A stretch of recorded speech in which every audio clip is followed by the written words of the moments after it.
이렇게 재미없는 주제에 와주셔서 감사드리고요. 사실은 케어 사태 때문에 이걸 하게 됐는데 자세한 이야기를 드리기는 좀 어려울 것 같아요. 사건에 대해서. 왜냐하면 제가 모르는 내용들이 상당히 많이 있더라고요. 그래서 제가 알고 있는 피상적인 것만 가지고 그 사건의 본질이 이거다라고 이야기하는 거는 제 선에서 할 수 없는 일이기 때문에 이걸 기회로 해서 시민들이 알아야 되는 안락사 이야기를 좀 해보려고 해요. 그래서 그런 이유 때문에 제가 언론 인터뷰도 하나도 안 했어요. 전화가 많이 오셨는데 혹시라도 제가 한 이야기들이 왜곡되고 오해될까봐 그래서 이제 안 했는데, 그래도 시민들이 좀 알아야 되는 안타까운 일들이 있어요. 안락사에 대한 오해, 그 다음에 잘못 왜곡 전달되고 있는 것들. 그래서 과연 인도적인 안락사란 뭘까, 이런 거에서 한번 생각해 보고자 해서 이런 주제를 잡았고, 그 다음에 제 논문 주제이기도 해요. 저는 동물의 죽음에 대해 굉장히 관심을 갖게 됐어요. 그 관심을 갖게 된 이유는 너무 많은 동물들이 비참하게 죽는 걸 봤기 때문에 이거를 어쩔 수 없다. 그러니까 자연적으로 야생에 살고 있는 동물들이 수명이 다해서 죽거나 이런 게 아니라 되게 인위적인 방법이나 인위적으로 환경이 잘못되어서 동물들이 죽는 경우들이 대다수거든요. 그래서 어떤 생명이든 태어나서 죽을 때까지 그 생명에 대한 존엄성이라고 하는 거를 우리가 어떻게 지켜줄 수 있는가가 좀 관심사이다 보니까 도살, 도축, 안락사 이런 거에 좀 관심을 가지게 됐어요. 그래서 내용은 사실 별로 재미없습니다. 그래서 빨리 끝내고 질의응답 하는 시간이 더 좀 재미있을 것 같아요. 제가 이제 유기동물에 관련된 법적인 걸 좀 찾아봤는데, 사실은 케어 관련 안락사는 좀 복잡해요. 왜냐하면 이게 시민단체고, 시민단체는 시민들이 모여서 만든 거지만 사실 어떻게 보면 개인의 어떤 보호소와 똑같은 형태로 운영이 되다 보니까 국가가 운영하는 유기동물 보호소랑은 좀 차이가 있어요. 그런데 이제 사람들이 이걸 모르고 자꾸 유기동물 보호소랑 같이 이걸 합해가지고 설명을 좀 하시더라고요. 이 법적인 용어가 굉장히 어렵게 있는데 제가 그냥 간단히 설명해 드리면, 우리나라는 법적으로 유기동물, 떠돌아다니는, 주인을 잃었거나 혹은 이제 버려진 동물들이 떠돌아다닐 때 이 동물들을 보호하는 동물보호센터를 각 지자체가 의무적으로 만들게 되어 있어요. 그래서 시민들이 신고를 해서 유기동물이나 유실동물이다라고 하면 그 지자체 보호소에서 이 동물들을 데려다가 보호를 해요. 근데 이 보호를 하는 게 10일로 되어 있어요. 10일이 지나도 동물의 소유자를 알 수 없거나 나타나지 않았거나 혹은 소유자가 소유권을 포기하면 소유권이 이전되는 거예요, 지자체로. 그런 법적인 거고, 그 다음에 이 동물들을 비록 이제 주인이 포기했거나 주인을 찾을 수 없었지만 이걸 다른 사람에게 분양해 줄 수 있는 원칙도 있어요. 그래서 여기 보면 민간단체 등에 기증하거나 분양할 수 있다 이렇게 돼 있잖아요. 그래서 이제 요새는 유기동물들을 데려다가 유기동물 보호소에서 입양 보내는 그런 작은 단체들이 굉장히 많아요. 이런 단체에서 대규모로 이런 동물들을 데려다가 이제 일반인에게 분양을 시켜주는 거죠. 그럼에도 불구하고 가지 못하는 동물들이 나타나요. 그래서 여기에 법적으로 인도적인 처리라는 원칙이 나타나는데, 이 인도적인 처리가 안락사죠. 근데 이제 인도적인 처리는 여기 보면 동물에게 질병 등 농림축산식품부령으로 정하는 사유가 있는 경우에 인도적인 방법으로 처리한다라고 되어 있잖아요. 그래서 그 처리는 수의사에 의해서 시행되어야 한다 이렇게 되어 있어요. 그래서 이제 정하는 사유라는 게 어떤 거냐면 이런 거예요. 동물의 인도적인 처리나 시행규칙에 나와 있는 건데, 이제 질병 또는 상해로부터 회복될 수 없거나 지속적으로 고통을 받으며 살아야 할 것으로 수의사가 진단한 경우 이렇게 되어 있어요. 그러니까 지자체 보호소는 의무적으로 동물들을 계속 구조해야 되거든요. 그러니까 한 보호소에 10마리, 20마리, 30마리, 50마리가 되면 그 보호소 자체가 거의 포화 상태가 되기 때문에, 그 포화 상태가 되면 동물들한테 굉장히 안 좋아요. 그러니까 삶의 질이 확 떨어져요. 예를 들어 그 보호소의 예산이나 시설이 한 100마리 정도만 보호할 수 있는데 50마리, 60마리 이렇게 계속 들어오다 보면 전염병 발병률이 확 올라가거든요. 그래서 집단 폐사하는 경우들이 생기기 때문에 사실 개체수는 정확하게 조절을 해줘야 돼요. 그러면 결국에는 새로운 주인을 찾지도 못하고 원래 주인을 못 찾았을 경우에 인도적인 안락사를 하는데, 여기에도 그냥 건강한 동물들을 막 죽이는 게 아니라 일단 아픈 동물, 그 다음에 굉장히 공격성이 있어서 사람들을 계속 물거나 다른 동물들을 해치거나 이런 동물들 위주로 해요. 그런데 이 3항에 보면 뭐가 있냐면, 기증 또는 분양이 곤란한 경우 시장 군수구청장의 부득이한 사정이 있다고 인정하는 경우라고 해서 약간 애매하게 되어 있어요. 부득이한 경우라고 하는 건 사실 굉장히 뭐랄까, 이게 주관적으로 좀 평가할 수 있는 거잖아요. 그래서 이게 약간 애매하긴 하지만 어쨌든 많은 동물들이 이제 이렇게 안락사 되고 있죠. 그래서 유기동물 현황들을 보면, 이거 이제 2015년 자료이긴 한데 지금도 크게 다르진 않아요. 보통 평균 10만 마리, 1년에 10만 마리 정도가 지자체 보호소로 들어와요.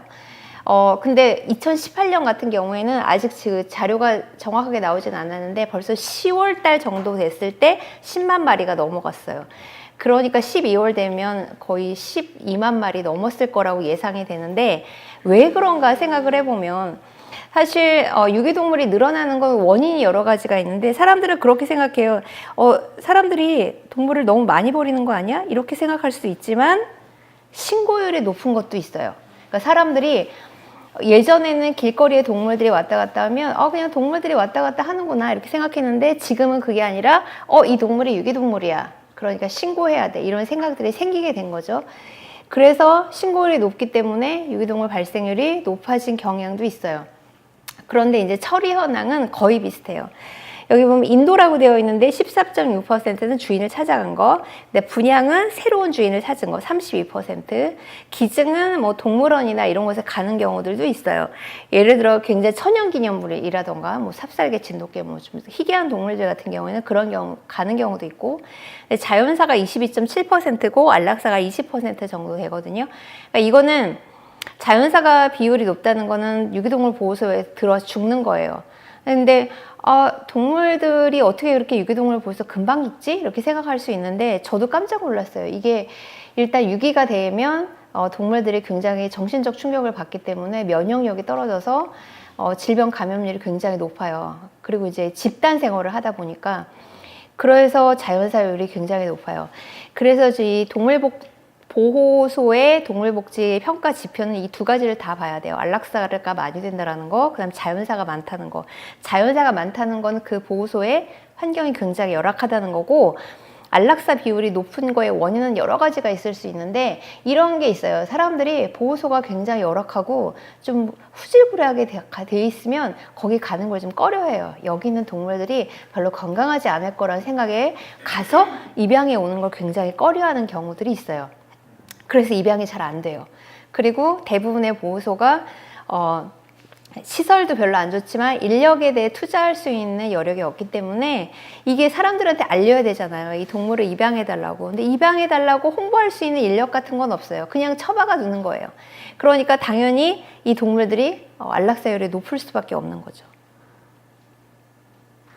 그래서 사실은 이 복지를 저해하는 요소는 너무너무 많아요. 이건 동물보호소, 농장, 번식장 다 마찬가지인데, 이 동물들의 삶의 질을 저해하는 요소 중에 가장 핵심적인 건 사실 집단 사육이에요. 사실 반려동물인 개나 고양이는 약간 다를 수 있지만 어쨌든 주인과 인간과 소통하는 과정에서 삶의 질이라는 게 생겨나게 되는데, 집단적으로 모여놓게 되면 질병 말병률도 높아지고, 좀 사람들이 살고 있는 곳과 멀리 떨어져 있는 사설보호소 같은 데 가서 보면 개들이 거의 늑대 같아요. 확 때로 몰려다니거든요. 굉장히 사납고 많이 짖기도 하고. 그러니까 그런 동물들은 이제 사람과의 소통이 잘 안 되는 거죠. 집단 사육은 항상 반려동물 복지를 저해하는 요소인데, 이게 상당히 복잡한 거예요. 농장에도 있고 번식장에도 있고 유기동물 보호소에도 있어요. 그런데 이렇게 유기동물이 많이 나타나게 되는 거는 결국 많이 생산하기 때문이고, 많이 생산하는 거 과정에서 누군가한테 이윤이 되는 그런 산업들이 여전히 있는 거죠. 그래서 이제 최근에는 유기동물을 좀 줄여보자. 그럼 입양률을 높일 수 있고, 그 다음에 입양률을 높이고 주인을 빨리 찾을 수 있게 하는 시스템이 필요하다라고 해서 ATMS 시스템을 만들었어요. 이게 동물보호 관리 시스템인데, 예전에는 이게 없다 보니까 어떤 일이 발생했냐면 각 지자체마다 자기가 알아서 공고를 내는 거예요. 그런데 시가 이렇게 붙어 있는 경우들이 있잖아요. 경기도에는 시들은 조그만데 막 붙어 있잖아요. 그럼 뭐 의왕시, 뭐 무슨 시 이렇게 붙어 있는데 여기서 잃어버린 동물이 다른 곳으로 간다고요. 그럼 못 찾았어요. 여기 공고 따로 떴기 때문에. 그래서 이런 거를 좀 없애보자라고 해서 통합관리 시스템인데, 이거는 전국에 있는 지자체의 공무원들이 여기에 자기 그 유기 동물 보호소로 들어온 동물들을 입력하면 전국에 있는 사람들이 다 볼 수 있게 시스템을 이제 만든 거죠. 그럼에도 불구하고 입양이 잘 안 돼요. 그래서 제가 반려동물 복지 관련 여러 이슈에 제가 여러 강의에 소개했던 내용들이 있는데, 사실은 여기 하나를 안락사라는 걸 넣었어요. 왜냐면 안락사는 결국에는 동물이 자연적인 자기의 수명을 다하지 않고 인위적으로 생명을 끊는 건데, 이게 복지하고 굉장히 연관성이 있는 문제이기 때문에 이걸 통해서 한번 보려고 해요. 그래서 이제 어떻게 하면 동물들이 많이 태어나고 죽나를 보면, 사실 외국 사례들을 많이 궁금해 하시잖아요. 우리나라처럼 번식 판매업이 성행하고 있는 곳이 이미, 이거는 선진국은 다 사라졌어요. 독일은 20세기 초에 없어졌고, 펫샵이라고 하죠. 그 강아지들이 이렇게 가게에서 파는 거, 이건 아예 없어졌고, 영국도 마트에서는 동물 판매가 안 되고요. 미국도 면허제가 있어요. 면허제는 뭐냐면 번식업을 하는 사람들이 각 지자체에다 신고를 해요. 내가 번식업을 한다고. 그러면 그 지자체에 속한 공무원이나 수의사가 와서 환경이 괜찮은지를 다 보고 허가를 내줘요. 면허를 받아야 돼요. 라이센스를. 그래서 이 라이센스들을 받고 이게 2년이나 3년 후에 다시 갱신해요. 마치 운전면허 취득하듯이. 다시 이걸 2년, 3년 만에 갱신하는 이유는, 이 사람이 잘 키우다가 어느 순간 또 못 키우게 되는 경우가 발생하잖아요. 그래서 그거를 이제 정기적으로 점검하는 거죠.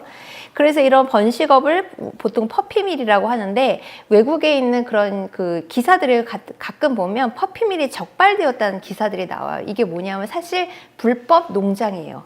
그러니까 불법 농장들이 미국에 아직도 많은 이유는 거기 땅이 넓잖아요. 그러니까 이 땅이 넓으니까 워낙에 깊숙이 들어가서 장사를 하는 사람들이 있는 거죠. 근데 우리나라는 사실 그 강아지 공장 사태 때문에 번식업이 허가제가 되긴 됐는데, 아직도 불법적인 게 상당히 많이 있어요. 상당히 많이 있는 여러 가지 이유 중에 하나가, 우리나라는 이 소비 유통 구조가 인터넷으로도 팔고요. 굉장히 다양한 방식으로 팔거든요. 이게 이력이 추적이 안 돼요. 그래서 우리 지금 소나 돼지 같은 경우에도 태어나면 다 이력 추적이 되거든요. 도축할 때까지 일률적인 변호들이 다 있어요. 그래야 얘가 어디서 태어났고 어디에서 유통돼서 어디서 도축되는지를 아는데, 강아지는 그게 안 되기 때문에 사실 불법이 굉장히 많은 거죠. 그래서 아무리 번식업을 허가제로 해서 잘 규제하려고 한다 한들, 이게 유통되는 과정에서 변질되는 경우들이 상당히 많이 있어요. 이거는 도축도 마찬가지예요. 이건 제가 조사하고 있는 내용들 중에 하나인데, 그 농장, 요새는 뭐 구제역인의 조류 인플루엔자는 굉장히 그것 때문에 농장의 환경을 중시하잖아요. 그래서 농장에서 잘 키워요. 잘 키웠는데 이걸 유통해서 도살장까지 끌고 가시는 분들이 있잖아요. 이분들은 농장주가 아니거든요. 그러니까 막 트럭에다 막 태워요. 스트레스 되게 많이 받거든요. 도살장에 도착해요. 도살장에서도 이 동물들을 되게 함부로 다뤄요. 함부로 다루다 보니까 스트레스 지수가 확 올라가요. 나중에 도축해서 보면 스트레스 받은 동물들의 고기질 되게 안 좋거든요. 그러니까 등급이 되게 낮아지는 거예요. 그러니까 농장주 입장에서 되게 황당한 거예요. 난 되게 잘 키웠는데 왜 등급이 이렇게 나왔어? 라고 보면, 이게 생산에서부터 이 끝까지의 구조가 일률적인 구조로 안 돼 있기 때문에 그런 거거든요. 이게 강아지도 역시 마찬가지인 거예요. 해외에는 사실은 유기동물을 많이 없애기 위해서는 결국에는 생산을 막아야 된다는 거는 너무나 당연한 일이기 때문에 이런 제도들을 만들었어요. 영국은 한 마리당 6번 이상 번식 못하고요. 독일은 3번까지만 해요. 그 다음에 단일 견종만 번식이 가능해요. 예를 들어 말티즈면 말티즈, 레트리버면 레트리버만 해야 돼요. 그래서 이제 독일에서 번식업을 하시는 분들에 관련된 이렇게 글들을 보면, 그 사람들 여기에 막 목매가지고 어떻게 하면 새끼를 빼서 먹고 살까, 이런 사고방식을 가지신 분들이 아니라 개를 굉장히 좋아하세요. 그리고 자기 남편이나 이런 분은 다른 직업이 있어요. 근데 이 아내가 강아지를 너무 좋아하니까 이 레트리버를 잘 키워서 자기가 레트리버에 관련된 번식 이걸 하려면 다 신고를 하거든요. 허가를 받아요. 자격이 있는지 없는지. 그 다음에 독일에 있는 캔넬 클럽 같은, 우리나라로 말하면 애견 클럽이죠. 여기다가 다 등록을 시켜요. 그래서 유전자 검사를 다 해요. 그래서 이 레트리버 암컷이면 레트리버 수컷과 번식을 할 때 이 두 마리가 유전자 검사를 이미 했기 때문에 유전자의 단일성 때문에 기형이 발생한다거나 그런 걸 이제 막는 거죠. 그렇게 해서 딱 3번까지만 번식을 제한시켜요. 그 이후는 번식을 못하게 하고, 호주도 역시 마찬가지고, 이렇게 생산을 막아야 이제 유기동물을 막을 수 있다는 거죠. 그래서 이제 해외 유기동물 보호소는 언론에 굉장히 이 소개가 많이 돼 있어서 더 말씀드리지 않아도 될 것 같아요. 독일이나 영국에 있는 이런 그 보호소에 보면 개들이 이게 다 집이 자기 방이 다 하나씩 있어요. 근데 자기 방이 다 하나씩 있다는 얘기는 개들에게 프라이버시가 있다는 걸 아는 거예요. 개들도 자기만의 공간이 있어야 된다는 걸 알아요. 그럼 이제 낮에는 자원봉사자들이 와주셔서 다 산책을 시켜요. 뭐 이 자원봉사자의 숫자가 어마어마해요. 막 밀려 있어요. 그래서 한 개마다 그날 와주시는 자원봉사자들이 평균 3분 이상 오시는 거예요. 그래서 3번 산책해요. 그럼 신나게 밖에 나가 놀거든요. 그러다가 산책하다가 다른 친구들도 만나서 놀고, 운동장 가서 놀다가 저녁에 들어와서 TV 봐요. TV 보고, 여기 안에 다 TV도 있어요. 그 강아지들이 좋아하는 TV 프로그램이 있거든요. 그럼 거기서 TV도 보고 놀다가 이제 자는 거죠. 이런 독일이나 영국처럼 번식을 제한시키고 이런 제도를 잘 만든 나라에서는 당연히 버리는 사람들도 많이 없고, 그 다음에 교육도 잘 되어 있고 훈련도 잘 되어 있어요. 독일 같은 경우에는 만약에 이제 유기동물 보호소에 가서 동물들을 입양하려고 하면 그냥 나 이 강아지 키울래요 라고 해서 데려올 수 있는 게 아니라 일단 이 사람한테 여러 동물들을 만나게 해준대요. 그 다음에 이 동물이 선택을 하게 해준대요. 사람이 선택을 하면 자기한테 맞는 거를 선택하는데, 동물이 자기가 좋아하는 사람을 선택하게 되면 실패율이 적은 거예요. 그렇게 해서 이 동물이 굉장히 선생님을 좋아하니까 이 동물을 입양을 하라고 이제 그 권유를 해주시는 거죠. 그럼 이 동물로 결정이 되면 혼자 데려가는 게 아니라 가족들을 다 오게 해요. 그다음 교육을 다 시켜줘요. 그리고 마지막에 입양에 사인을 할 때 우리가 불시에 당신의 집에 가볼 수도 있다라는 거 사인을 해준대요. 이게 어떻게 보면 프라이버시를 건드리는 것 같지만 그 동물을 데리고 가서 학대를 하거나 재유기할 수 있는 거를 방지하기 위해서 이렇게 하는데, 당연히 여기서 1억 정도의 완벽한 제도가 마련되는 곳에 안락사가 있을 수가 없어요. 독일이나 영국에 있는 수의사들이 하는 안락사는 어떤 거냐면 굉장히 너무 많이 아파서 치료가 더 이상 불가능한데 더 이상 진통제도 들지 않는 정도의 그런 상태에 있는 동물에 한해서만 안락사를 하는 거죠. 그런데 우리나라는 유기동물 굉장히 많죠. 번식장 굉장히 많죠. 인터넷에 들어가 보면 도대체 어디서 오는지 알 수 없는 동물들을 막 판다고요. 그러니까 20만 원, 30만 원, 40만 원만 주면 강아지를 어디서든지 살 수 있는 곳에서는 당연히 유기동물도 많이 발생하고, 자격이 없는 사람들이 이 동물을 키우니까 학대하는 동물들도 당연히 많이 나타날 수가 있어요. 자, 그래서 한국의 유기동물 보호소는 정부에서 하는 곳도 있고 이제 개인이 하는 곳도 있는데, 사실 개인이 하는 유기동물 보호소가 가장 문제인 거는 기준이 없다는 게 문제예요. 이 정부에서 하는 유기동물 보호소는 어쨌든 이게 투명하게 드러나요. 몇 마리를 안락사했는지, 몇 마리가 죽었는지를 알기 때문에 우리가 여기에 대한 대책을 세울 수가 있거든요. 그런데 개인 보호소는 그 기준이 하나도 없어요. 그래서 사실은 이 시민단체에서 하는 유기동물 보호소에 관련한 이런 일이 터진 이유는 사실 잘 몰랐다라는 게 문제인 거고, 어떻게 이 보호소를 운영해야 되는지에 대한 기준이 없었다라는 게 가장 큰 문제예요. 그래서 제가 관련된 법규를 찾아보니까 명확하게 이렇게 해야 된다라는 게 없더라고요. 그래서 이게 굉장히 논란의 여지가 될 수 있겠다라는 생각이 들었어요. 그래서 요즘에는 하도 사람들이 안락사 얘기를 못 꺼내게 하니까 굉장히 이게 그 안락사에 관련된 게 금기어처럼 되어 있더라고요. 이 개나 고양이를 좋아하시는 분한테. 그래서 제가 한 지자체 보호소에서 이거는 동물보호법에도 나와 있는데 일정한 마리수 이상 굉장히 큰 지자체 보호소 같은 경우에는 이 동물보호소 운영위원회를 만들더라고요. 그래서 관련된 단체라던가 그 지역의 주민들이 모여서 이 보호소를 운영할 수 있는 운영위원회를 열어요. 그런데 어떤 지자체에 제가 자문위원으로 갔는데 제가 그 보호소에 가서 딱 느낀 게 뭐냐면 고양이들이 되게 나이를 많이 먹었는데 어린 고양이들의 폐사율이 100%인 거예요. 그건 어떤 걸 의미하냐면 이 나이 많은 고양이들이 입양을 못 가고 지금 고양이 사이에 꿰차고 있어요. 새로운 고양이가 들어오면 얘네들이 들어갈 자리가 없어요. 그러니까 어린 고양이들이 100% 폐사가 되는 거예요. 그래서 제가 고양이든 개든 폐사율이 100%라는 건 이 보호소에 문제가 있다는 걸 의미한다.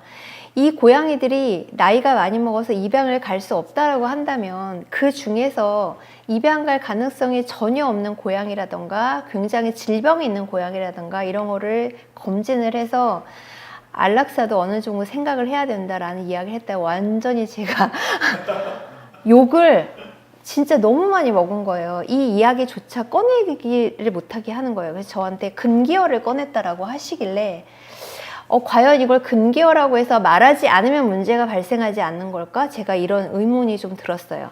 그래서 각 지자체마다 워낙에 개나 고양이를 좋아하는 사람들이 늘어나고 이런 분들이 보호소 운영위원회나 이런 걸 통해서 들어오기 시작하면서 안락사는 안 되라는 이야기를 너무 많이 하시니까 어떤 일이 벌어지냐면 지자체에서 위탁을 이런 분들에게 드려요. 당신들이 보호소를 운영해라. 그러니까 이분들은 안락사는 하기 싫은 거야. 그런데 이 지자체 보호소는 끊임없이 동물들을 받아야 돼요. 그래서 어떤 형태가 나타나냐면 위탁과 개인 보호소가 결합된 형태예요. 여기서는 안락사를 하지 않아요. 그런데 직접 가보면 진짜 너무 이 좁은 공간에 수백 마리의 동물들이 케이지에 쌓여 있는 거예요. 너무 들어가면 이제 숨도 못 쉴 정도에. 그러니까 당연히 적체가 돼서 치료도 제대로 할 수 없고. 이런 거를 저는 이거를 어떤 한 사람이 딱 결정해서 이렇게 해라라는 게 아니라 공론화했으면 좋겠어요.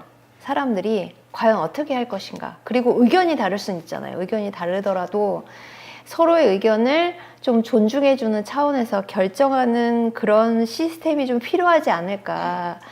마치 절대로 이야기하지 않아야 되는 것을 이야기한 것처럼 하면 이게 사실 음지로 들어가 버려요. 저는 이번에 난 사건이 사실 너무나 음지에서 벌어진 일들이 비밀리에 벌어진 게 드러났기 때문에 저는 문제가 더 컸다고 생각하거든요. 그래서 이제 관리가 부실로 들어가요. 이게 케이지가 막 쌓여 있고 이 동물들을 산책시켜 줄 수 있는 봉사자가 없는 거예요. 직원도 부족하고 당연히 막 400마리, 500마리 이렇게 있어요. 그래서 유기동물 보호소의 동물복지요서는 이거는 사람과 똑같다고 생각해요. 어떤 그 종이 있더라도 인간이란 종이 있고 개라는 종이 있고 그 다음에 뭐 고양이라는 종이 있지만 우리가 그 종을 가르는 거는 어떤 편의적인 이유에서 가르죠.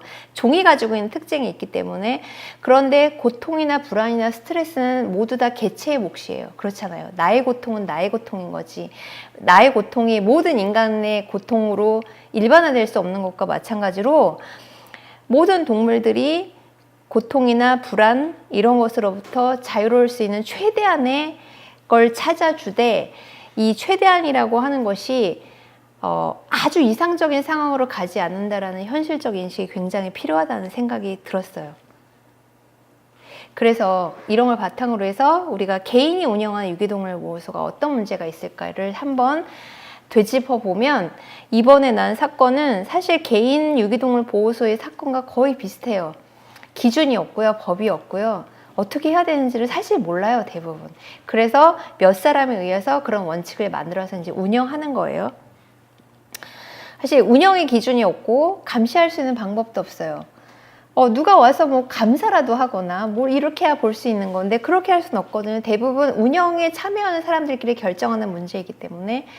그런데 많은 동물들이 구조대에 들어오면 적체가 돼요. 그럼 개체수가 계속 늘어나게 돼요. 그렇게 되면 누군가는 이것을 안락사를 해야 되는지 말아야 되는지 혹은 계속 두어야 되는지를 일부의 사람들이 결정하게 돼요. 그렇게 되면 결국엔 어떤 일이 벌어지냐면 누군가의 책임이 되는 거야. 그러니까 지금 막 이 사건이 터진 지 한 2주 정도 됐는데 니 탓, 내 탓 이거 하고 있는 거예요. 내 탓이 아니에요. 남의 탓이에요. 이런 이야기를 한다고요. 여기에는 여러 가지 원인들이 있는데 제가 봤을 때는 저는 이쪽에서 되게 욕을 많이 먹는 사람이거든요. 욕을 먹는 이유는 첫째, 저는 구조를 안 해줘요. 구조 요청을 해줘도 구조를 잘 안 해줘요. 안 해주는 이유는 책임을 져야 돼요. 구조를 하면. 누군가가 여기 불쌍한 동물이 있어요 라고 했을 때 그 동물을 내가 구조를 하거나 구조하는 걸 도우면 구조한 이후에 들어가는 비용과 시간은 어마어마해요. 이거는 뭐 말도 못하게 많이 들어가거든요. 그거에 대한 책임을 내가 져야 되는데 사실 책임질 수 없을 때는 제가 안 한다라고 해요. 그럼 벌써 욕이 날라와요. 네가 정말 동물을 사랑하는 게 맞냐. 그러니까 사람들은 굉장히 끔찍하고 열악한 환경에 살고 막 학대받는 동물들이 빨리 구조되기를 바래요. 자기 마음의 안정이야. 그렇기 때문에 자기가 알고 있는 단체에 전화를 해요. 이런 동물보호 단체가 되게 큰 데가 있는데 이런 큰 데에 있는 활동가들은 대부분 이런 스트레스를 받아요. 하루에도 몇 차례 이런 전화를 받기 때문에. 제가 옛날에 약간 큰 단체에서 일을 했었는데 거기서 3년간 일한 다음에 뭐가 생겼냐면 약간 전화벨 소리 이명 같은 게 들리는 거예요. 계속 전화가 와요. 근데 그 전화의 내용들은 다 여기 불쌍한 동물이 있어요. 데려가세요. 못 데려가요. 우리 데려가서 보호할 공간이 없어요. 그러면 90% 이상은 욕을 하시는 거예요. 그게 굉장히 정신적 스트레스를 쌓여요. 그래서 제가 거기서 한 3년 일하고 전화벨 소리, 개 짖는 소리가 너무 싫어졌어요. 이런 게 있기 때문에 아마 그 사건의 주인공이신 그분은 도와주세요, 구조해주세요 라는 걸 거절하지 못했을 가능성이 굉장히 높아요. 자기는 천사여야 되는 거예요. 자기는 좋은 사람이어야 되는 거예요. 그러니까 다 구조해 주는 거예요. 근데 구조한 이후에 그 이후가 더 문제거든요. 계속 이게 문제가 쌓이고 쌓이는데 어떻게 보면 생각하고 싶지 않은 거죠. 그 이후의 문제에 대해서는. 이거는 다른 사람이 해줘야 되는 거죠. 그래서 이번에 난 사건은 내부 고발자가 고발을 했는데 제가 언론에서 보기엔 230마리를 자기가 데리고 가서 안락사 했다라고 하더라고요. 근데 대표가 간 게 아니잖아요. 그 사람에게 시킨 거죠. 그럼 이 사람은 자기가 그 동물들을 데리고 동물병원까지 간 거예요. 처음에는 자기가 긍정했을지 모르겠는데 이게 230마리까지 하게 되면 사람이 돌 것 같아요. 못 견딜 것 같아요. 그래서 외국에 있는 그 동물보호소에 관련된 안락사 기준을 보면 안락사는 그 동물을 돌보는 항상 돌보고 있는 수의사가 해주어야 된다. 그러니까 낯선 수의사가 들어와서 주사바늘을 찌르는 건 굉장히 스트레스예요. 그 다음에 항상 돌봐주던 수의사가 하되 그 동물들을 케이지에서 이쪽으로 옮기는 것까지 하는 거는 항상 밥을 주던 직원들이 해줘야 돼요. 그런데 여기에 굉장히 중요한 요소가 뭐가 있냐면 이걸 시행하는 직원에 대한 심리적인 안정도 책임을 져줘야 되는 거예요. 한두 마리면 가능하지만 이게 50마리, 100마리 들어가면 내가 만약에 거기에 참여하게 됐다면 저도 약간 제정신은 아닐 것 같거든요. 이거 자기는 천사이고 싶은데 이후의 일은 책임지기 싫으니까 그걸 누군가한테 떠넘긴 것이 저는 굉장히 근본적인 원인이었다고 봐요. 그래서 제가 천사라는 말을 되게 싫어해요. 천사가 어디 있습니까? 다 인간이에요, 우리 다. 그리고 이제 그런 동물보호 단체에서 일하는 사람들이 천사여서 거기서 일하는 게 아니라 똑같은 인간이지만 이런 학대가 벌어지는 일들을 해결하고 싶은 사람들인 거죠. 그래서 거의 대부분의 동물보호단체에서 일하는 직원들이 3년 이상을 일을 못해요. 한 3년 정도 되면 솔직히 다 맛이 가요. 그런 것 때문에. 그래서 대부분의 큰 단체에 있는 사람들도 3년, 4년 정도에 그만두고 나가다 보니까 모든 단체에 일하는 직원들이 숙련도가 굉장히 낮아요. 이게 또 하나의 문제예요. 그래서 이분이 아마 대만에 있는 유명한 수의사인데 이 사람이 이제 어떤 인터뷰에서 700마리의 동물을 안락사했다는 이야기를 했어요. 그러니까 엄청난 비난이 쏟아진 거예요. 그래서 거기에 대한 죄책감으로 자기가 항상 안락사하던 약이 있어요. 케타민이라고 하는 약인데 이게 향정신성 약물이거든요. 이걸 자기 몸에 투입해서 이제 자살을 한 거죠.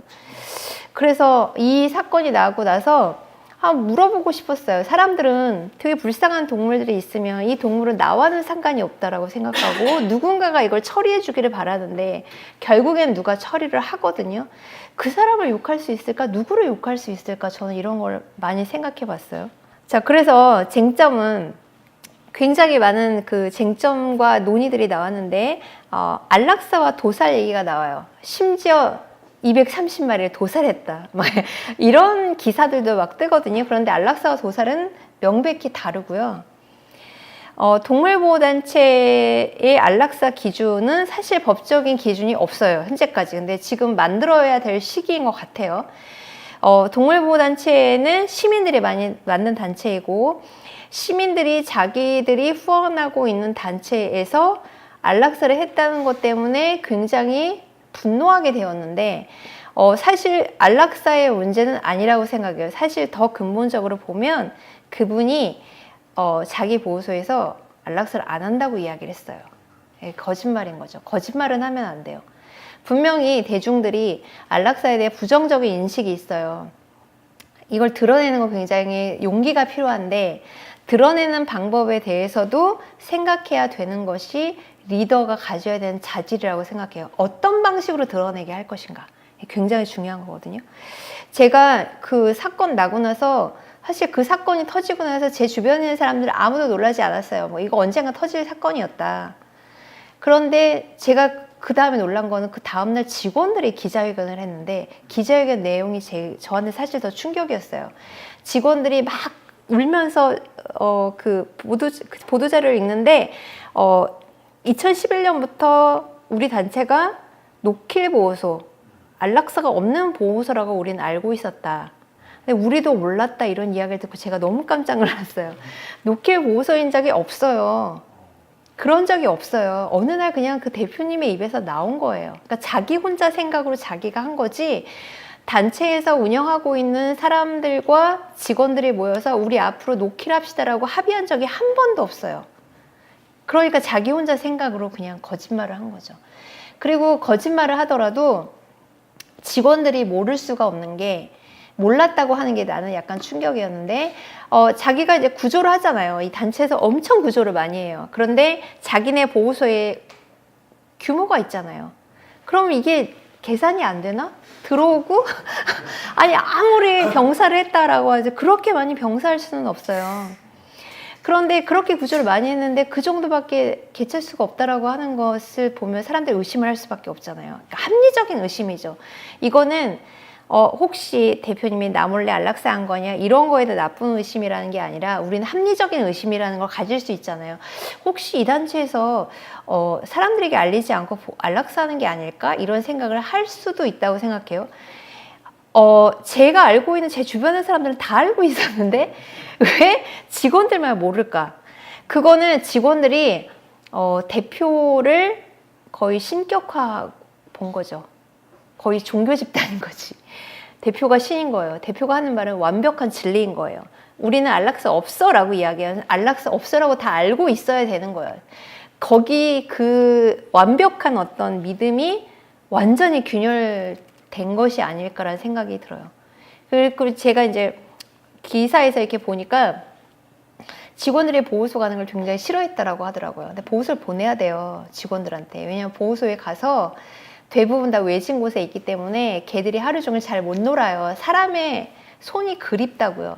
그럼 직원들을 보내서 이 보호소가 굉장히 열악하니까 우리가 앞으로 더 뭘 해야 되겠다 이런 것도 알고 있어야 되지만 단체 전반적으로 몇 마리의 개들을 우리가 보유하고 있고 어떻게 입양을 보내야 되는지를 스스로 고민하게 만들어야 돼요. 그래야 열심히 입양을 보내요. 그런 거를 안 했다라는 거죠. 그 다음 또 하나 중요한 거는 사실 그 대표님 막 기자회견 했을 때 그 얘기들을 보면 굉장히 끔찍한 환경에 있는 동물들이 많이 있었고 나는 그 동물들을 다 구조하고 싶었고 구조를 하는 게 중요하다고 생각했고 그 동물들은 사실 저도 많이 가봤어요. 이건 사는 게 아닌 동물들이 진짜 많아요. 차라리 이건 죽는 게 낫다라는 생각을 할 정도의 애들이 많았고, 내가 옛날에 그 대표님이랑 여기저기 지방에 뭐 개농장, 유기견 다니면서 그냥 우리가 항상 그런 얘기를 많이 했어요. 아, 쟤네 다 꺼내서 안락사 시켜주고 싶다, 이런 얘기들을 가끔 했어요. 정말 너무 상상할 수도 없는 끔찍한 환경에 살거든요. 근데 중요한 거는 그건 말이잖아요. 실행에 옮기는 거는 쉬운 일은 아니에요. 그리고 우리가 그걸 실행에 옮기려고 할 때는 사람들과 합의를 해야 돼요. 우리가 이렇기 때문에 이걸 할 수밖에 없다라는 것을 충분히 합의하는 과정이 있어야 되는데, 그걸 하지 않았다라는 거고. 그래서 안락사를 하더라도 사람들과 혹은 직원들과 차츰 합의할 수 있는 과정을 잡아야 되는 것 또 하나. 사람들이 합의해 주지 않고 굉장히 부정적인 인식이 생겼을 때 중요한 건 뭐냐면, 구조를 그렇게 막 하면 안 돼요. 저는 깜짝 놀랐어요. 어떻게 개농장에서 260마리를 구조할 수 있어요? 그거는 불가능한 일이에요. 그거 하면 안 돼요. 왜냐면 260마리가 들어갈 수 있는 부지가 이미 마련이 되어 있어야 들어가는 거예요. 근데 이미 그 보호소가 포화 상태인 걸 이미 알고 있었는데 260마리를 어디다 넣어요? 그래서 그 중에 제가 알기로는 수십 마리를 이미 꺼내자마자 안락사 한 게 이 그 사건의 굉장히 터지게 된 정점이었던 것 같아요. 나중에 얘기 들어보니까 직원들도 반대하는데 대표가 이제 꽂은 거죠. 무조건 해야 된다.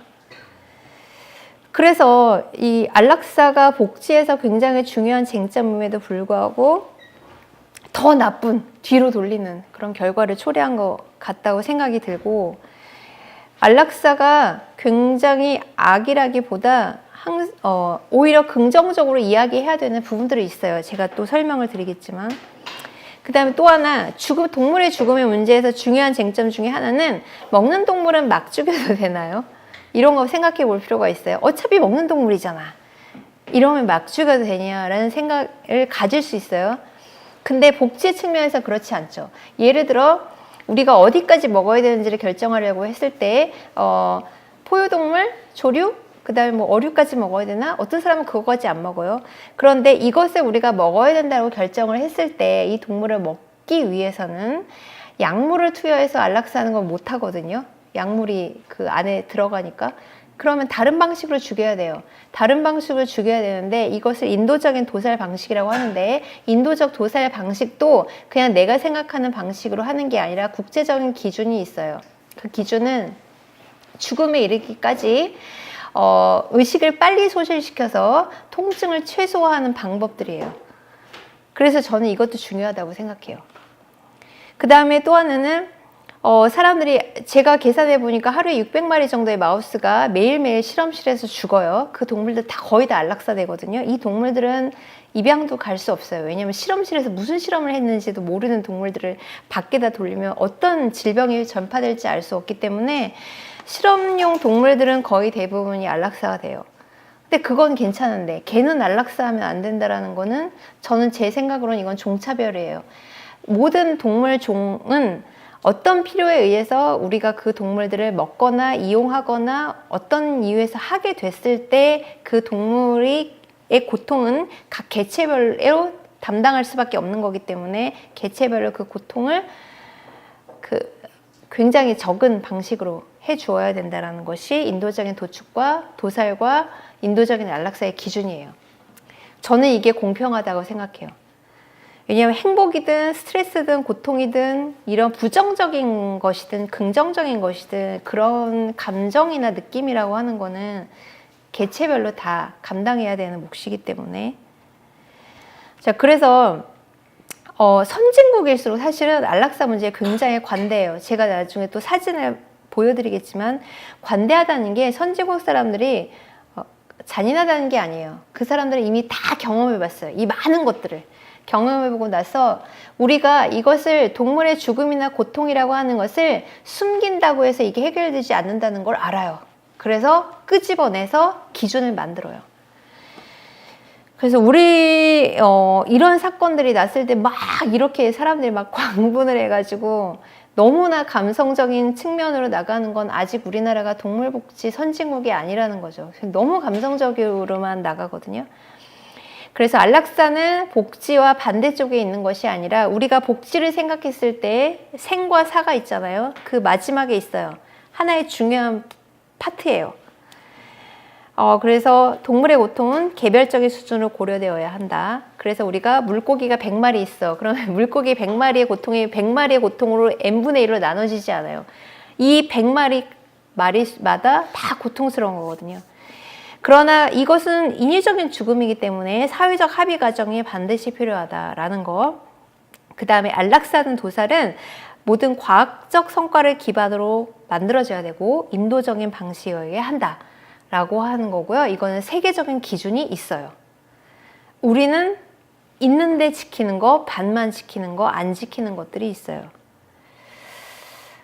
자, 이것이 바로 이제 동물원의 안락사인데요. 이게 유명한 마리우스 사건이에요. 이거 전 세계적으로 충격을 준 사건인데, 저는 이 사건을 봤을 때 처음에는 굉장히 충격을 받았지만, 이 덴마크 동물원의 수의사 굉장히 존경하게 됐어요. 굉장히 용감한 사람이라고 생각해요. 이 마리우스라는 기린은 어떻게 태어났냐면, 사실은 이 종보전의 기준이라고 하는 건 생물학적 기반인 종의 기반에서 만들어져요. 그래서 이게 함부로 섞이거나 이렇게 되면 안 되거든요. 잡종화가 되는 거는 종보전의 기준에 안 맞기 때문에 잡종화를 막기 위해서 똑같이 보이는 동물이라도 이미 다 유전자 검사를 해요. 그래서 근친교배가 되지 않도록 하는 그런 기준들을 맞춰야 되는데, 그래서 이제 근친인 경우에 혹시 발정이 나거나 했을 때 이렇게 다 막아놔요. 이렇게 서로 분리를 시켜 놓는데, 분리를 하더라도 얘네들이 기가 막히게 넘어가는 애들이 있어요. 그렇게 해서 새끼가 태어났어요. 마리우스의 부모는 남매예요. 서로 근친의 교배로 태어났어요. 근데 근친 교배로 태어난 동물들이 좀 일찍 죽거나 하기도 하는데, 이게 약간 커지면 문제가 발생하는 게, 얘는 생식을 할 수도 없고 계속 번식을 할 수도 없고, 그런데 이 동물원에는 계속 살다 보면 혹시라도 또 다른 동물들과 근친 교배가 돼서 또 잘못된 생명이 태어날 수도 있기 때문에 다른 동물원으로 가기도 해요.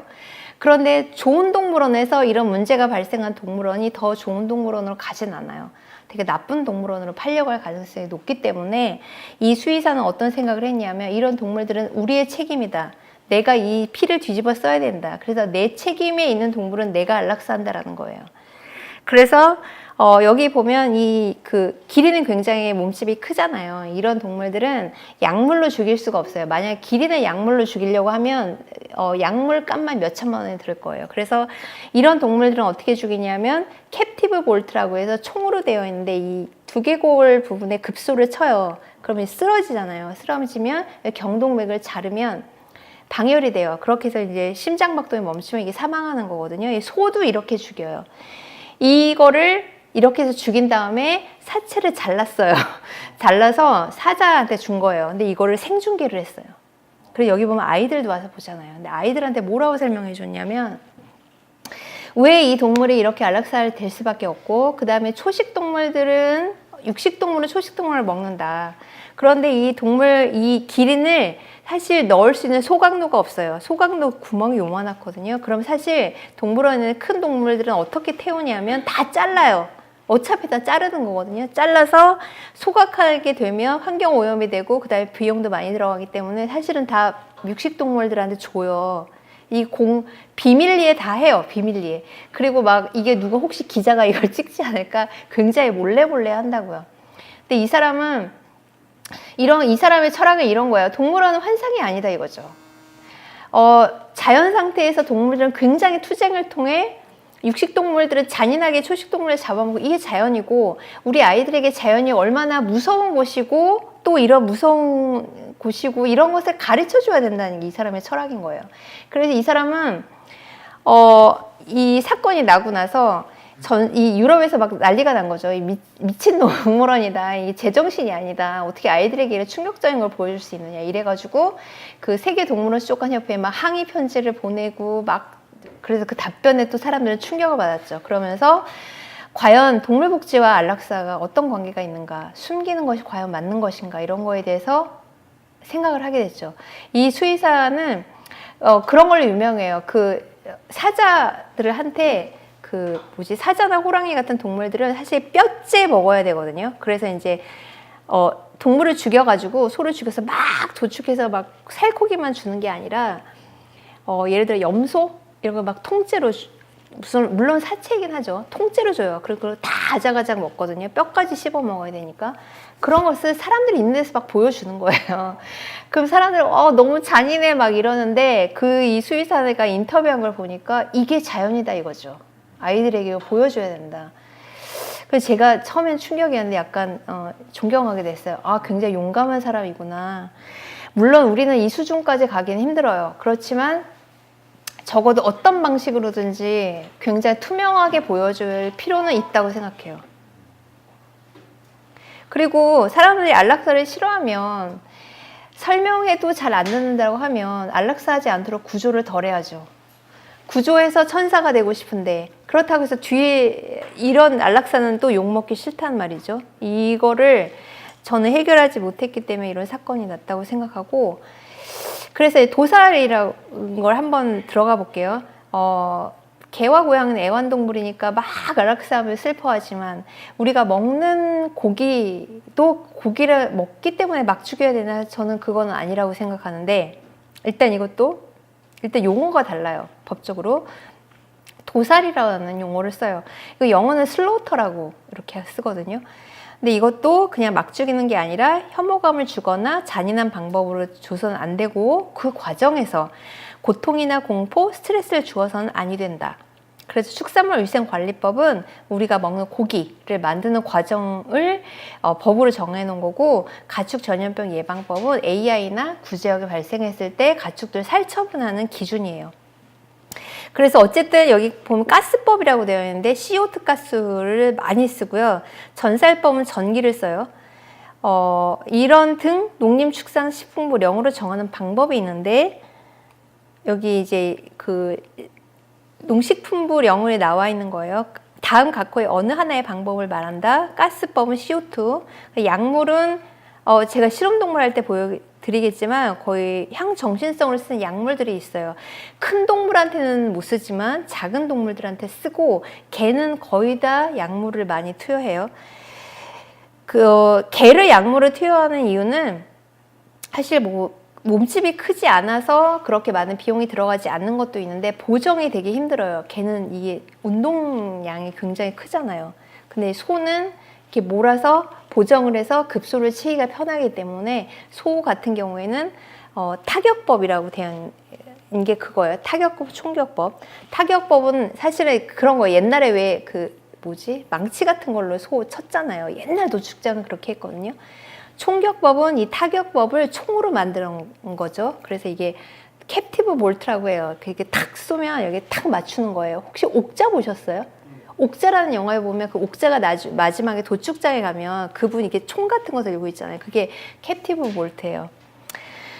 전살법은 전기를 이용하는 거고, 자격법이라는 건 뭐냐면 단두대 아시죠? 길로틴, 이게 칼로 확 자르는 건데, 이거는 주로 실험동물 할 때 써요. 실험동물 할 때 어떨 때 쓰냐면 뇌 조직을 빨리 상하지 않을 때 써야 될 때 이 길로틴을 쓰는데, 길로틴에다 막 놓고 팍 자르는 게 아니라 이것도 다른 동물이 보지 않는 장소에 가서 마취한 다음에 이제 잘라게 돼 있어요. 예? 이 닭은 이렇게 해가지고 이렇게 탁 꺾는 게 있어요. 근데 닭에 관련된 안락사 기준에 보면 이게 있어요. 닭 있긴 한데 요즘에는 물리적인 방법을 쓰지 않도록 권유를 해요. 뭐에 권유하냐면 잘못하면 얘가 의식이 살아있게 되잖아요. 한순간에 의식을 꺾어야 되는데 아무리 이 사람이 숙련이 되어 있다 한들 실수할 수 있잖아요. 이게 마우스도 경추를 탈골시키는 게 있는데 이따 설명을 드리겠지만 옛날에 그걸 많이 썼거든요. 한 10년 전만 해도 대다수의 실험실에서 다 이거 꺾었어요. 당연히 다 꺾는 거라고 생각했는데 어떤 분이 미국으로 유학을 갔는데 그거 하다가 교수님이 깜짝 놀라더래요. 아니 이거를 아직도 쓰는 사람이 있냐고. 물리적인 방법이 완벽한 것 같지만 사람 손이기 때문에 숙련되어 있지 않았을 때 굉장히 큰 고통을 주거든요. 그래서 되도록이면 이거는 안 하게 하죠. 그래서 먹는 닭 같은 경우에 요새는 어떤 거 하냐면 닭을 이렇게 매달면은 이렇게 전기가 흐르는 수조가 있어요. 거기다 쫙 빠뜨리면 쫙 감전이 되거든요. 먹는 닭들은 다 그렇게 죽이고요. 먹지 않는 동물인 경우에는 CO2 가스 챔버가 있어요. 여기에 넣어서 CO2 가스로 죽여요. 자, 그래서 OI라고 많이 들어보셨겠지만 국제수역사무국이라고 해서 우리나라도 1958년에 가입을 했어요. 이거는 전 세계적으로 축산물을 관리하는 모든 그 국가가 가입한 국제조약 기구죠. 여기에서 육상동물과 그다음 수생동물의 사육, 운송, 도살에 관한 동물복지 기준을 만들어서 우리나라가 받았는데 수생동물은 싹 빠졌어요. 왜냐하면 우리나라는 아직까지 어류나 갑각류는 동물이라고 보기에는 어렵다는 거죠. 자원이라고 보죠. 그런데 우리나라는 그걸 안 받고 있지만 제가 나중에 또 보여드리겠어요. 그것도 문제가 돼요. 그래서 여기에 있는 스터닝 메서드라고 하는 거, 스터닝 기절이에요. 동물을 죽여서 완전히 죽은 상태에서 우리가 이 동물을 먹을 수는 없어요. 왜냐하면 이 피가 이 근육으로 다 퍼지기 때문에 그런 동물을 먹으면 굉장히 역해요. 내 친구가 몽고에 갔는데 몽고는 아직도 그렇게 먹는데요. 근데 냄새가 너무 심해서 도저히 먹을 수가 없대요. 그래서 피를 쫙 빼야 되거든요. 방열인데 방열을 하려면 당연히 기절을 먼저 시켜야 되죠. 왜냐면 동물이 이 방열하는 과정에서 얼마나 몸을 틀겠어요. 굉장히 고통스럽고 그래서 죽음에 이르는 기간이 오래 걸리기 때문에 기절이 우선 되어야 해요. 그걸 스터닝이라고 해요. 도살하기 전에 기절. 기절법을 행하는 자는 적절하게 훈련을 받아야 되고 이거 총 쏘는 거 아무나 못하는 거거든요. 자격을 따야 되고 라이센스가 있어야 되고요. 그 다음에 다음을 확인해야 된다. 적절하게 보정되었다라고 해서 도축장에 가면 소나 돼지가 탁 몸을 이렇게 붙잡는 보정 틀이 있어요. 보정 틀이 있어야 급소를 놓치지 않고 칠 수 있기 때문에 그 다음에 가능하면 신속하게 기절시킨다. 이 기절하는 이 총을 맞는 순간까지 굉장히 공포와 스트레스를 많이 받거든요. 그래서 이런 기준들이 있어요. 운송하고 동물들 내릴 때, 그 다음에 도축장 들어갈 때. 그래서 동물복지 도축장 같은 경우에는 이 동물들이 우리랑 이제 시각이 굉장히 많이 다르기 때문에 트럭에서 내렸는데 막 앞이 굉장히 어둡다거나 이런 두려움에 걸어가지 못해요. 근데 얘를 빨리 도축을 시켜야 되잖아요. 그래서 빨리 도축장을 걸어가게 하려고 이 인부들이 어마어마하게 학대를 하거든요. 뭐 전기봉은 기본이고, 뭐 때리고 쑤시고. 그래서 공포와 스트레스를 느끼지 않도록 하기 위해 설계도 그렇게 하는 방법들이 있어요. 이런 거를 지키도록 하는 게 이제 OI의 육상동물 기준이에요. 그래서 이제 인도적인 도축 협회라고 있는데 여기서 만든 이 소를 어디를 급소를 쳐야 되는지 이런 걸 이제 일단 이론으로도 배우고 이런 사람들 훈련을 많이 받아야 되는 거죠.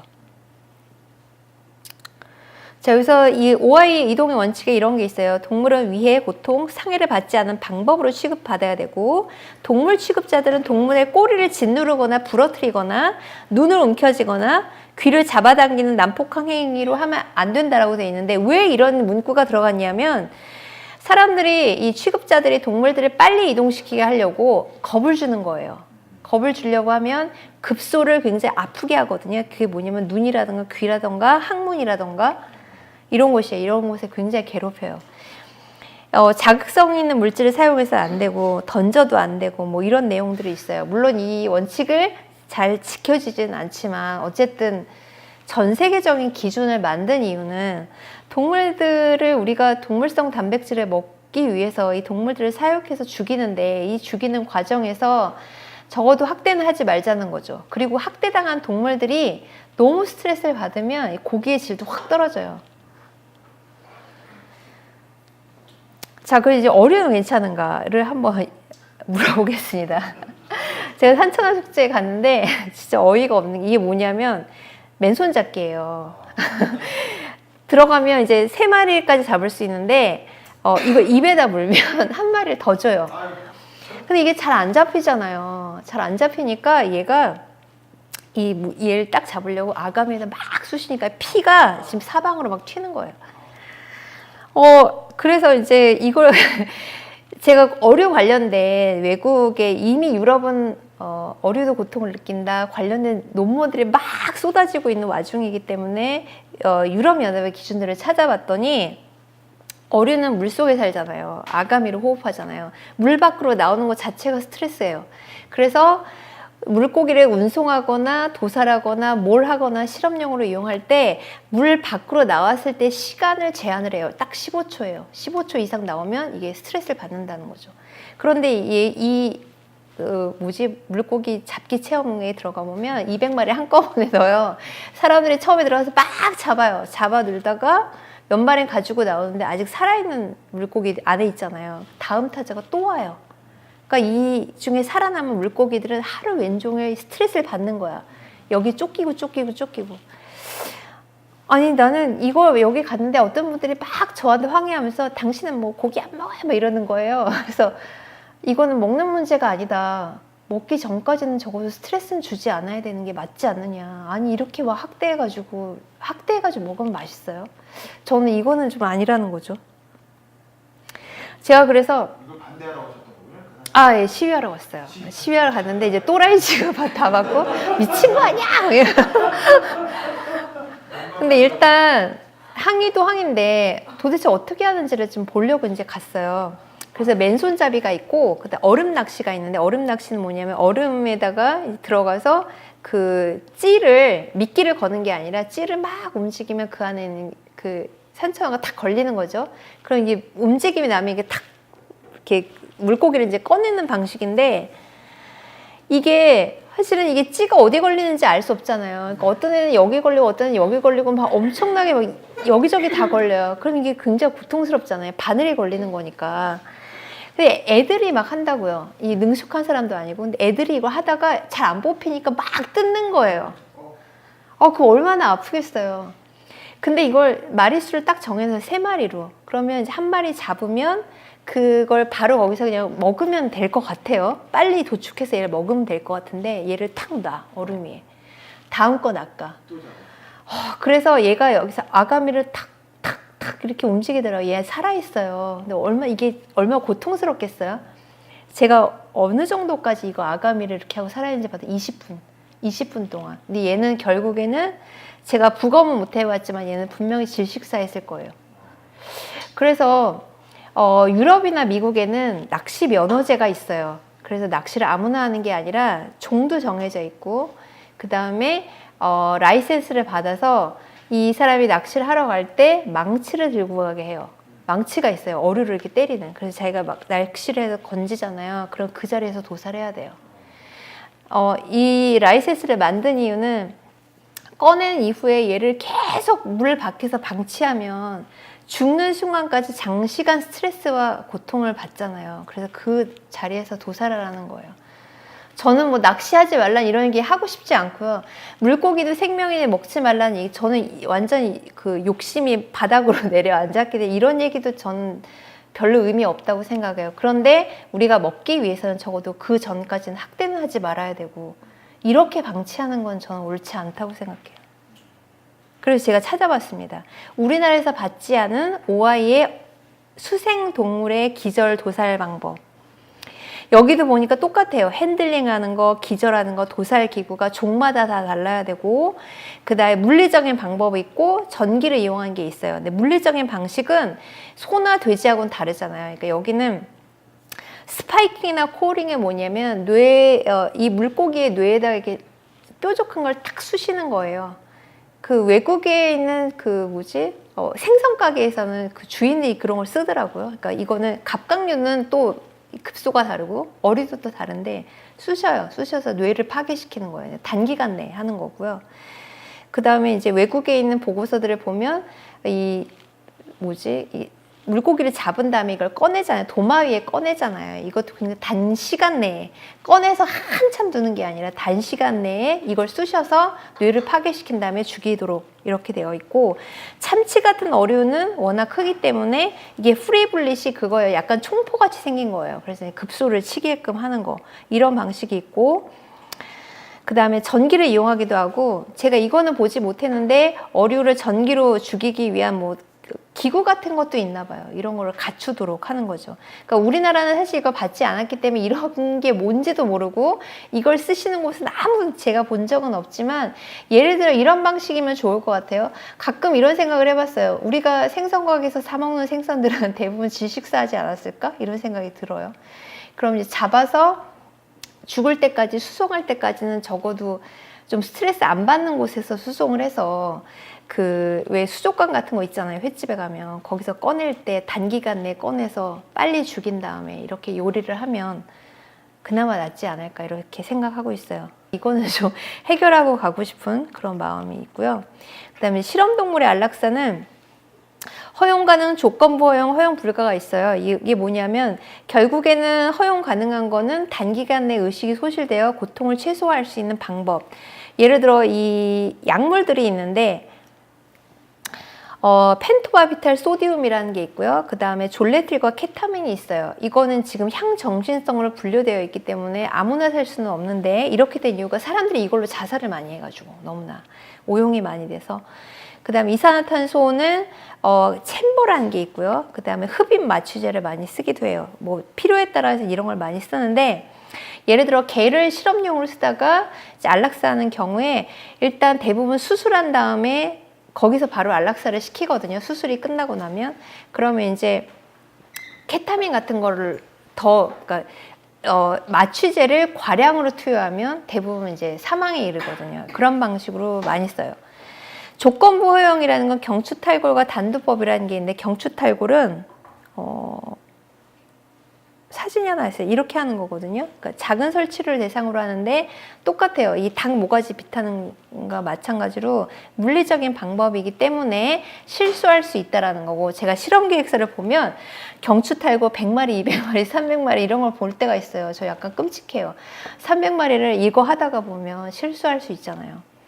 그래서 외국의 기준에서는 이거를 조건부로 둔 이유는 반드시 경추탈골을 시켜야 되는 경우가 있어요. CO2 가스가 들어가서 간 조직이 망가지게 됐는데 이 동물을 안락사한 이후에 간 조직이 필요한 경우에는 CO2 가스를 못 쓴단 말이에요.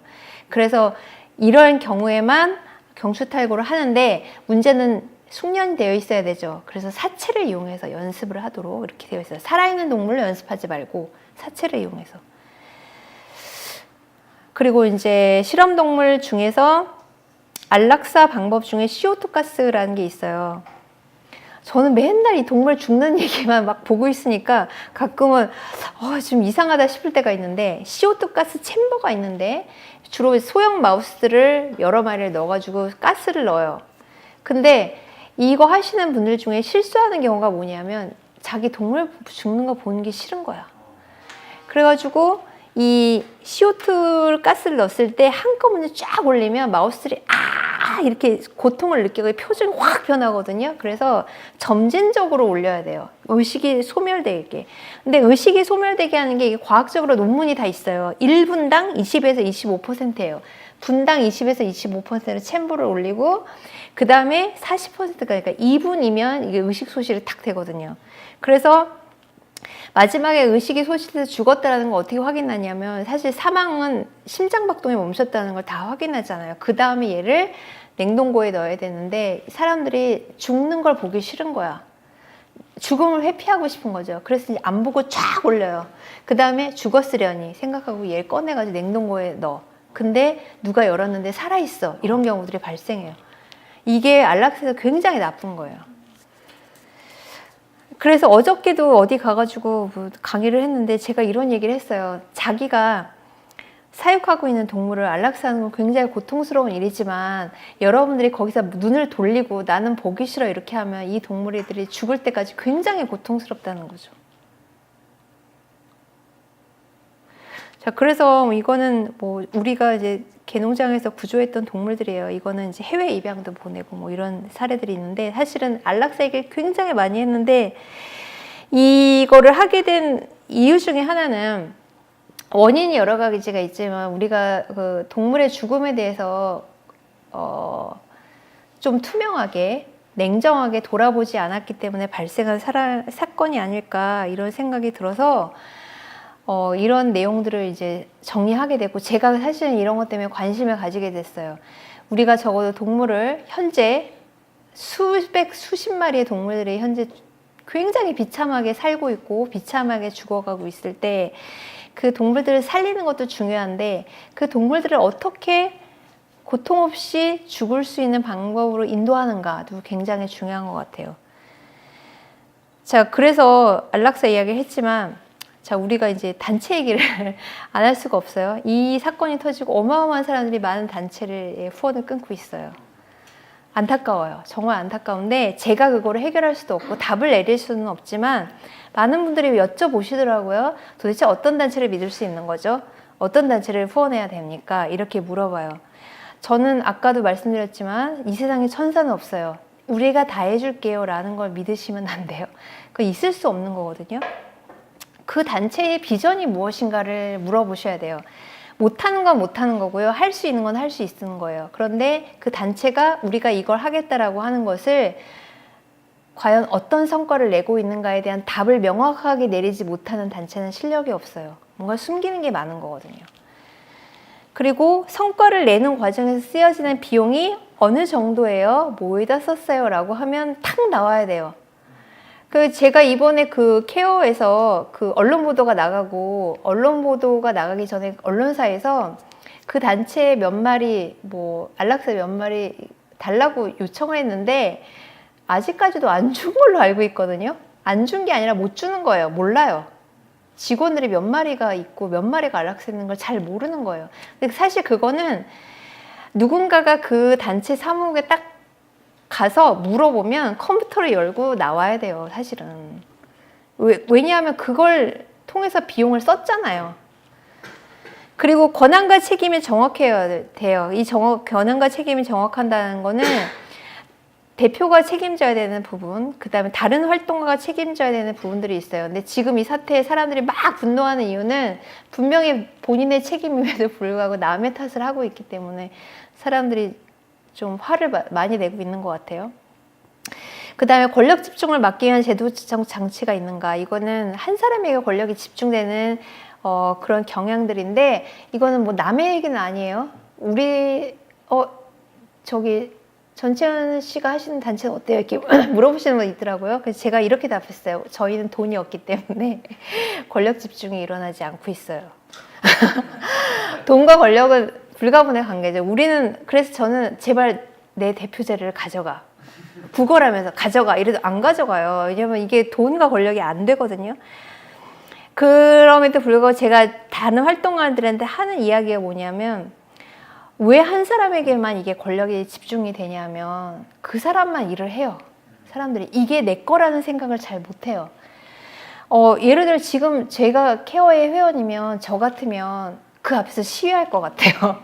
시위를 안 하시잖아요. 자기 게 아닌 거야. 이 단체가 잘못했는데 내가 후원을 했어. 이러면 내 돈 내놔. 나 이제 후원 안 할 거야. 이렇게 말씀하실 게 아니라 자기가 주체잖아요. 자기 거라고요. 자기가 가서 그걸 바꾸려고 노력해야죠. 이거는 정치하고도 마찬가지인 것 같아요. 좋은 리더는 좋은 시민이 만드는 거고요. 좋은 정치는 좋은 국민이 만들어요. 그 단체가 그렇게 된 거에는 회원들의 책임도 굉장히 크다고 생각해요. 관심이 없어요. 솔직히 그거 물어보시는 회원들도 별로 없었어요. 우리가 구조 요청한 그 걔는 어떻게 됐나 이렇게 여쭤보시는 분들 굉장히 없었어요. 저 시민단체는 시민의 것인데 여기에 내가 후원을 했으니까 내가 권리가 있다 이런 것도 있지만 나의 의무도 있어요. 예를 들어 그 단체는 도대체 뭐 하는지 모르겠어요. 돈을 어디다 썼나요? 이렇게 물어보시는 분들이 있는데 우리나라의 비영리 단체들은 기부금 지정 단체가 되면 1년에 한 번씩 회계 내역을 홈페이지에 다 공개하도록 되어 있어요. 의무적으로. 회원인데 안 들어가 보시는 거죠. 이거는 회원의 의무라고 생각해요. 그래서 후원을 끊으실 이런 방식이 아니라 적극적으로 자기한테 맞는 단체를 찾아서 그 단체 요구하시고 어떤 결과를 내고 있고 어떤 실력을 갖추고 있는지를 보는 시민들의 눈도 상당히 필요하다고 생각합니다. 제 강의는 오늘은 여기까지. 해외도 낚시 프로 많아요. 많은데 아마 라이센스 받고 하시는 걸 거예요. 근데 우리나라는 그게 없으니까. 연예인들이 그냥 가서 막 해버리고. 네. 그리고 그리고 OI는 언제 몇 년 걸렸냐면 OI가 만들어진 거는 2차 대전 후예요.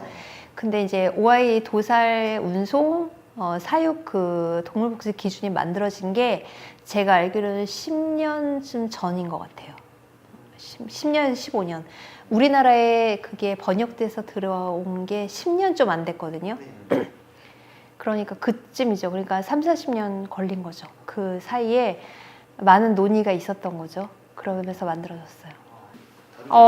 그게 사실 동물복지 중에 이런 데 관심 가는 건 저밖에 없어요. 이런 끔찍한 거에 누가 관심, 가끔 제가 아까도 말씀드렸는데 하루 왼종일 동물의 죽음에 대해서 보고 있는 거예요. 이렇게 하면 뭐 의식이 소실되고 어쩌고저쩌고 계속 이걸 읽고 있는 거예요. 근데 누가 동물 좋아하는 사람이 그걸 읽고 싶겠냐고요. 좋은 거를 하고 싶어 하죠. 그래서 이제 보통 녹색당에 관심 갖는 부분은 동물이 살아있을 때에 이제 복지에 주로 관심이 있는 것 같고, 제가 있어 좀 특이한 거죠. 저는 고양이 구조하는 거에 되게 회의적이에요. 대부분 그렇게 해서 만약에 보호소로 들어가면 99% 죽어요. 네, 그럴 거면 왜 구조하냐는 거죠. 물론 너무나 불쌍한 고양이들 많거든요. 근데 그 불쌍하다라는 게 내 기준일 수도 있어요. 이 세상 모든 동물들을 내가 해방시킬 수는 없거든요. 내가 할 수 있는 한도 내에서 아주 극단적인 경우만 내가 어떻게 개입하는 거지, 그걸 내가 어떻게 다 해결하겠다, 내가 신이다, 내가 세상의 중심이다, 이게 굉장히 오만한 생각인 거죠. 제가 그 사건의 중심에 계신 그분에게도 한번 질문한 적이 있어요. 뭐 끔찍하고 뭐 이러이러한 환경 막 이야기 하시길래 제가 이렇게 많이 구조하면 안락사 되는 동물들이 많을 수밖에 없는데 그건 너무나 부담이 크다. 그래서 개체수를 정해라. 우리가 300마리면 그 중에 2마리가 입양에 가면 그 다음에 2마리를 이렇게 구조하는 방식으로 해라. 그랬더니 누군가 또 물어보는 거예요. 그래도 긴급한 구조가 있잖아요. 이렇게 물어보시길래 내가 긴급의 기준을 한번 말해보세요. 뭐가 긴급한 거죠? 정말 불쌍하고 끔찍한 애들이 너무너무 많은데 그거 다 구조에 오겠냐라는 거예요. 그래서 여기에는 굉장히 냉정한 시선이 좀 필요한 거죠. 그래서 오히려 내가 오버할 수도 있고 잘못된 판단할 가능성은 상당히 높고, 그래서 저는 고양이 구조는 살짝 좀, 그래서 이걸 내가 정하지 말라는 거예요. 나한테 오는 고양이들이 있어요. 나를 구조해줘. 오는 고양이들이 있어요. 고양이는 스스로 결정하거든요. 나는 그냥 가만히 있고 고양이가 결정할 때 그거를 받아주자. 이런 거예요. 갑각류까지는 OI 기준에 없는데 그 대신에 유럽의 몇 개 국가에서는 그 법으로 만들었더라고요. 도살 방법. 네네, 그런 거를 끓는 물에 그냥 넣으면 안 되는 살아있는 거죠. 채로 네, 살아있는 채로 넣는 게 아니라 그 급소를 이렇게 찔러가지고 이렇게 벗기는 게 과정이 있더라고요, 방법이. 그래서 그거 하시는 분들 그거 배우는 거예요. 배워서 그렇게 다 죽었다라는 게 확인이 되면 그때 이제 끓는 물에 넣는 거죠. 있을 수 있죠. 이제 축사를 하다 보면 나오는 가스나 뭐 이런 거. 네네, 네. 그리고 이제 땅도 많이 필요하고. 네.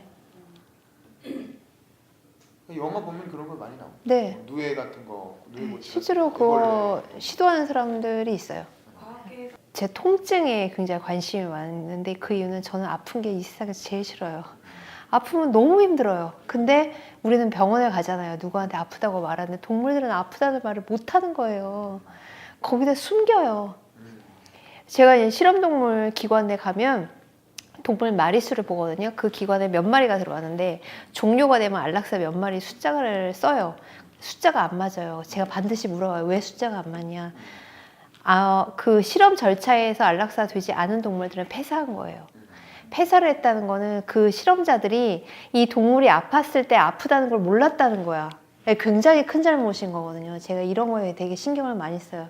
동물들이 자기 아픔을 숨겨요? 그렇죠. 오히려 이렇게 뭐 움츠리고 있는다거나 막 이렇게 하는 게 아니라 이게 우울해져요. 움츠리고 있거든요. 그러면 결국 사망하는데 대부분 사망의 원인이 뭐냐면 자기가 너무 아프니까 먹지도 못하고 마시지도 못하고 그렇게 해서 죽어요. 실험이 종료가 되고 이미 그 동물이 끝났다고 판단이 되면 계속 걔는 아플 수밖에 없는 동물이기 때문에 바로 얘는 이제 안락사 시켜야 된다 결정을 해줘야 돼요. 근데 그렇지 않고 둔 거예요, 그냥. 그러다 이제 그 죽을 때까지 얼마나 고통스럽겠어요. 아니 뭐 사실 재미없는 내용이고 불편하니까 사람들이 이야기 안 하는 거고, 근데 그러니까 더 책임감을 느끼고 공부를 많이 하게 됐어요. 이걸 깨지 않으면 맨날 우리는 뜬구름 잡는 얘기하다가 좋은 얘기하면 다 좋게 보이지만 그 밑에 안 보이는 것들이 많이 있거든요. 그래서 꼭 좋은 논문을 써서 좀 좋은 전통을 만들어 나가도록 노력하겠습니다. 감사합니다. 네, 감사합니다.